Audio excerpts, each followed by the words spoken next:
You're listening to the Lovish Podcast, and I'm your host, Dr. Seida Hood, vision architect and licensed therapist. Each week, I'm going to help you to develop the belief and strategy necessary to make an immediate impact on the world by deep diving into topics like mental wellness, faith, relationships, and you guessed it, love. I should mention before we hop into the show, this is not a substitute for a relationship with a licensed therapist. You ready? Let's get it.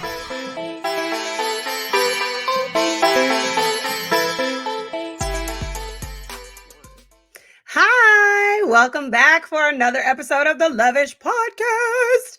I am your host, Dr. Seida Hood, vision architect and licensed therapist. If you are listening to this on your favorite listening platform, I want to let you know it is another video podcast. So if you would like to watch the video instead of listen, head on over to my YouTube channel at Dr. Seida Hood. If you're on my YouTube channel, hey, how you doing today? How you feeling? Okay, what's in your mug today? Let me know. I have been going back to an oldie but a goodie, which is the caramel ribbon crunch. I feel like that's what it's called, caramel crunch. Listen, I'll be forgetting, okay? It's not the cookie. That's because I just ordered something else with cookie. So it is the caramel ribbon crunch frappuccino from Starbucks, of course. What's in your mug today? What are you sipping on? Tea, water, coffee? What we on? What we doing today? Okay, you're liking that. All right, that's good. How you feeling after last week's episode? I know it was a little bit to dig through, but I'm glad you liked it. I'm glad you put in some of the work. If there's more work for you to do, simply go back and do it. That's it. So in today's episode, we're talking about how to be unstoppable. And here's the thing. You will never be unstoppable if you never start. You have to start. You have to start to be unstoppable. You are getting hung up on the how in your starting, but what matters most is that you start. There are a lot of really great shows on Netflix, and recently I have gone back to an oldie, quotation marks, oldie, right? Because now we in our 30s, so we can say oldie. Oh my gosh. But an oldie, The Hunger Games. If you have never watched The Hunger Games and you enjoy shows like Game of Thrones, Lord of the Rings, I'm going to recommend that you go and watch The Hunger Games. If you have Netflix, it's only going to be on Netflix until the end of March. So go watch it because there's a series. So anyway, if we go to The Hunger Games, Katniss. The Hunger Games, the backdrop for those that have never seen it is that we are light years ahead of where we are right now. And there is a hunger. There's like chaos surrounding food and how we get food. And there were wars and all these different things that broke out. And as a result, the men or the people on top created the Hunger Games, where every year they select somebody as tribute to go out and fight to the death for food. It sucks. It sounds really gruesome. All the things in between. There's a lot of details. But the point is you are selected at random. And so they go to District 12 in the beginning of the first Hunger Games, and a young girl is selected, and she's so young and so vulnerable. And then the unthinkable happens when they call her name. Her sister volunteers. They have never in the history of Hunger Games, 73 years, had a volunteer. Let's think about that. Who would want to volunteer to give up their life? Nobody. And not even for siblings. Don't tell my siblings I said that, y'all. I'm not saying I would do that, right? But that's what, no one had done it before. That's what I'm saying. Nobody had done it before. So my point here is people don't choose to be unstoppable. They find themselves in situations that cause them to develop that grit where they have to be unstoppable. When Katniss was selected, well, she wasn't even selected. She volunteered so that her sister wouldn't die because she knew her sister didn't really have a fighting chance. And when she went in there, she's like, I don't know how to hunt. I don't know how to do this.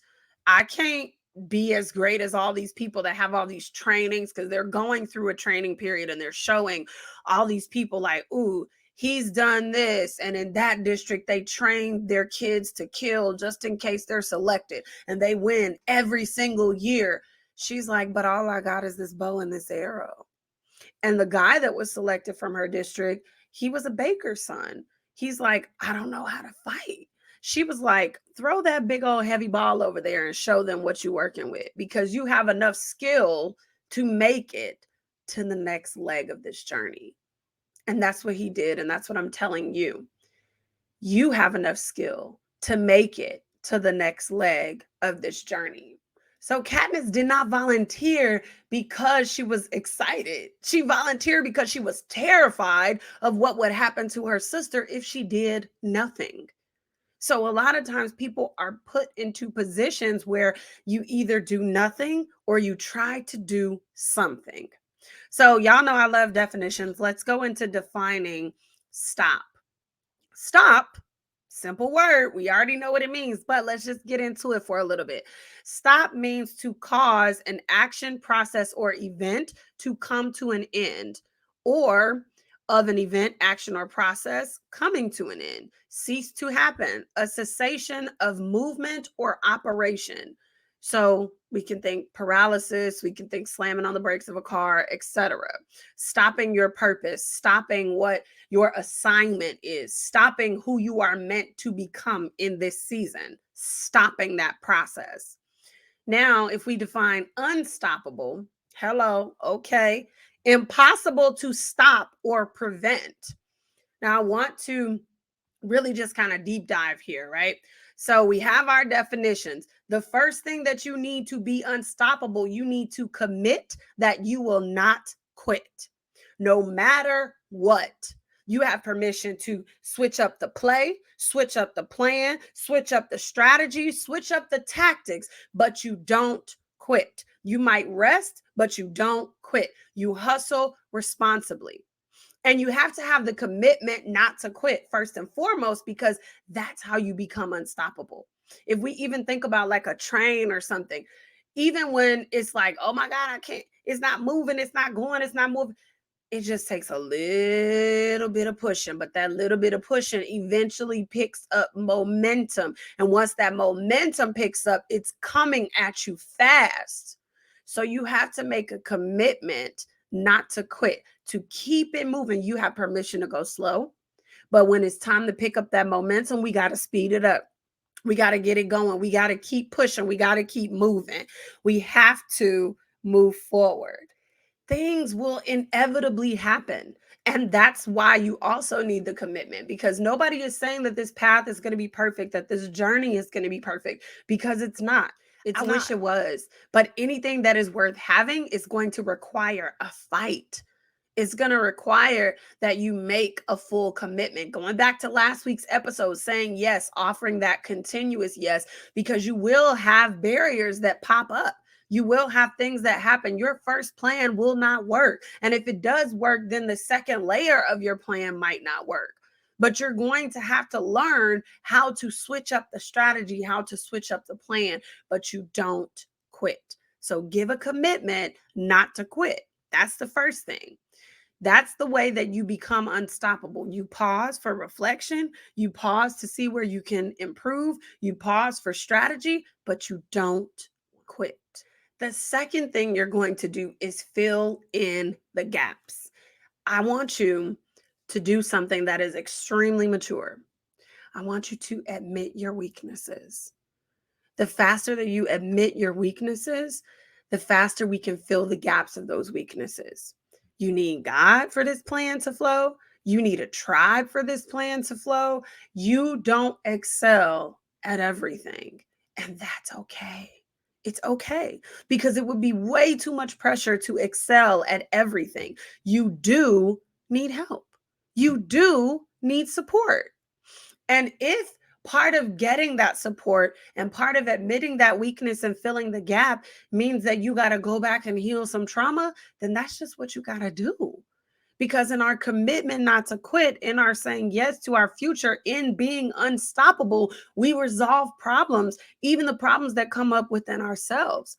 So if there's an issue, if there's a blockage, we got to resolve that thing.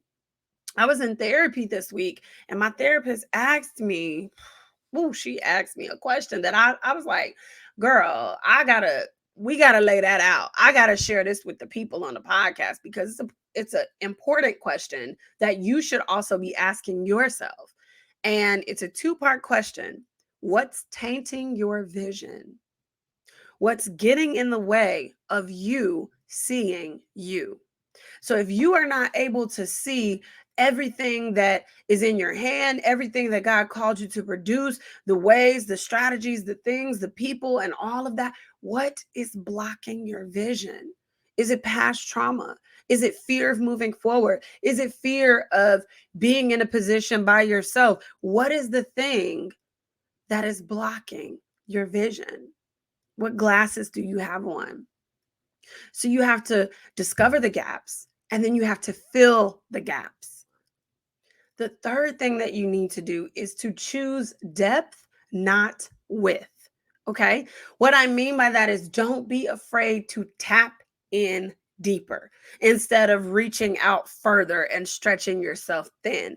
Do not stretch yourself thin. That's that hustle culture. Consistently hustle, hustle hard, hustle, hustle, hustle hard. Hey, hustle, hustle. And it's a nice song, right? It's a nice song. Like it is what it is. But that's not going to help you because if you're hustling hard all the time, you are also burnt out. You are stretched very thin. And if you're stretched so thin, you can't see the prize that's right in front of you, the gem that's right in front of you, the strategy that's right in front of you, the plan that's right in front of you. If you go deep, tapping into the idea, that's where you find the hidden treasure. Y'all know when y'all used to play video games or whatever, and you go to this specific, let's say you playing with somebody, right?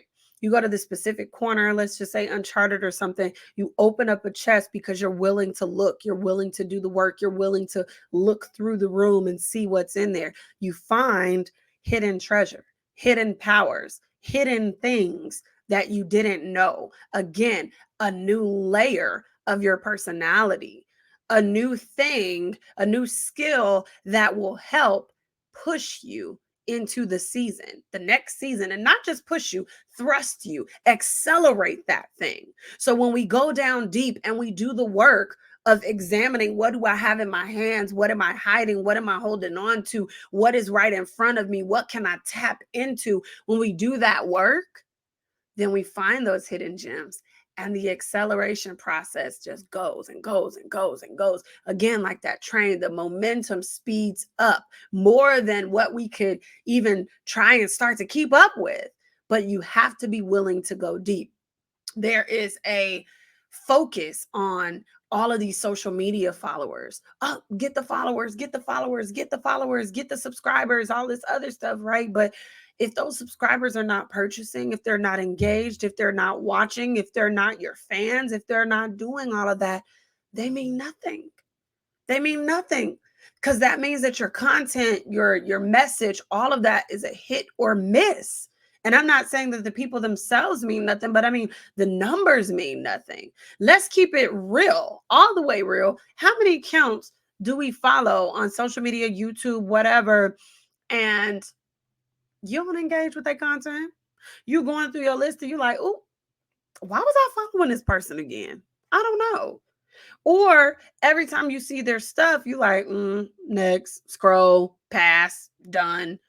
Like we all have people where it's like, I liked one or two of those things, but I don't like the rest of it. So we might need to do a purge on who we're following, what we're engaging with, because it might not be in alignment with what we're looking for. And it's not even necessarily that it is, the person's fault, our fault, whatever. But again, you have to be willing to dive deep and do the work. You find people that resonate with you more when you are willing to show up as your authentic self wholeheartedly, Recognize the training seasons. That's number 4. We go through periods where we are being trained. Situations come up that teach us how to hone into our gifts and refine our craft. But if we don't recognize it as such, you miss the opportunity and you fumble the ball. So, what am I talking about? I can remember when I was just graduated college. It was just before my wedding. I was waiting essentially for my contract to start with a new job, and I needed work for the summer. So I forget where I was working over the summer, but wherever it was, wasn't enough money. Okay, ciao. So I went and I tried to apply to become a camp counselor at a camp that I used to go to. And the money that they were offering was literally like a slap in my face, right? It was a slap in my face. And I remember being like, "Ugh," trying to advocate for more, trying to ask for more, and debating on, you know, whether I should take it, whether it was worth my time. There weren't a lot of other job opportunities available, right? So I was like, what are my options here? I still have this regular job. I do need some additional income. It's just for a couple of weeks. But most importantly, I was looking at the experience of the thing.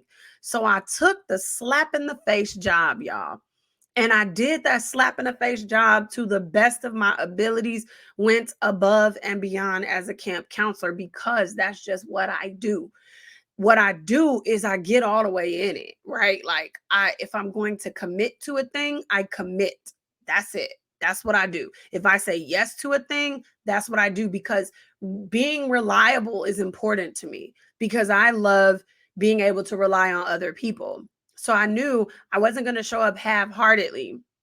So I said yes to that thing. And the training that I got between navigating parent phone calls behind the scenes of running a program, of putting a program together, of hiring people, and all of that, that experience was so much more valuable than the dollar amount that I got paid to do that work.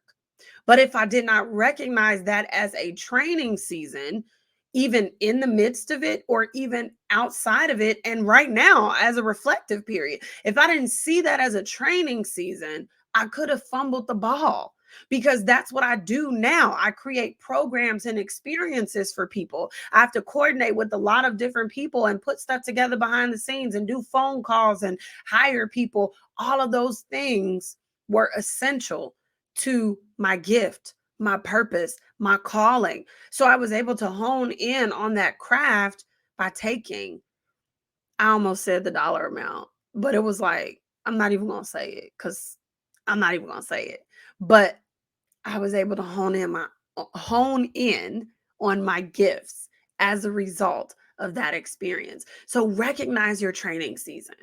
Finally, number 5, intentional focus. What is the best thing for you to be focusing on in this particular season? What makes the most sense? Because we could say, like, oh, yeah, I want to build this, I want to do that, I want to do this. But then that comes with so many different layers, right? So let's say, for example, if I was focusing on building up my practice, I could focus on building up my practice in so many different ways. I could focus on community programs. I could focus on getting more clientele. I could focus on community partnerships where there are contracts with other organizations to bring clients into the practice. Like I could do a lot of different things. But what is my goal? What is the number one goal for this particular quarter? And once I know the number one goal for this quarter, then that is my focus. So let's say that if the number one goal for the quarter is to bring in more money, then my focus should be solely on how are we advertising for clients? How am I establishing those connections? So if my goal is to bring in clients and to produce more money, then I probably should not necessarily be focusing on creating other types of programs because that will probably turn a profit on the back end as opposed to right now. So you have to be willing to take a bird's eye view and look at things, look at life, look at situations, and determine what is the best move for me to be making right now. So, again, a recap on how to be unstoppable. You have to commit, not to quit, because we don't quit once we start around here. You have to fill in the gaps because we have to be honest about the fact that we have weaknesses. We need support. We need help. And that's okay because we were designed to be human, to have weaknesses, and to need other people. Choosing depth, not width. We don't want to stretch ourselves thin. We want to dive deep into the thing that is in front of our hands and not overcomplicate the process. Training season, recognizing when you are in a training season versus when something is supposed to flow a little bit more freely. Training seasons help you to hone in on your gift. They help to push you through something. They help you to develop grit. And the last thing, intentional focus. Intentional focus is so important. It's so important.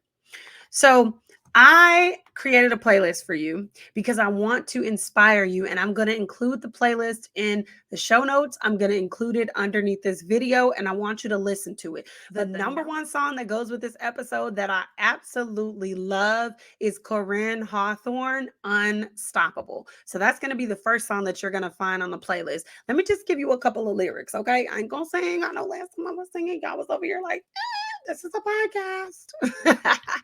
Because I'm unstoppable, I get all the way in it. That's the way I was made, and I'm about my business. I'm unstoppable. Ain't no hoping and wishing. Say a prayer, catch a wave, then I go out and get it because I'm going to be who I want. Try it if I want.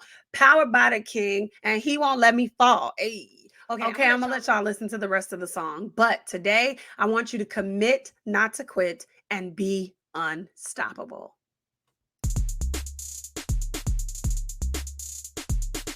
It's time to talk about what I've been loving. Product recommendations, shout outs to family and friends, and overall gratitude. Let's get into it. Welcome back for another What I've Been Loving. I have been loving the Hunger Games because she did not quit. The odds looked bleak, but she made a choice not to quit. She leaned in on her strengths and she consistently made active choices not to quit. So I've been loving the Hunger Games. That's a little bit of like media queens along with what I've been loving this week. And again, I can't say it enough. I highly recommend the series if you are into shows like that. Shows that are motivational, shows that are raw and invoke real human emotion. And I say motivational not because like Hunger Games are motivational, but that part is obviously gruesome, but motivational because you can look at the story and see against all odds, she chose simply to take a stand. She chose simply to be who she was, and she was willing to risk it all, to sacrifice it all if it meant saving people. So that is what I have been loving. If you enjoyed today's episode, share the love. Share it with your mama, share it with your auntie, share it with your best friend, and then head on over to Apple Podcasts and leave us a 5-star review. Reviews help the podcast to grow. And if you are watching this on YouTube, go ahead and hit that subscribe button. I would love to have you. I would love to meet you here every single week for a coffee date. Come on. Oh, you don't drink coffee? Okay, fine. Tea. You can bring tea. You're not doing that. You don't want no caffeine. Water. Is that okay? Energy drink, protein drink, whatever kind of drink you want to bring. Meet me back here every single week. All right. I'll talk to you later.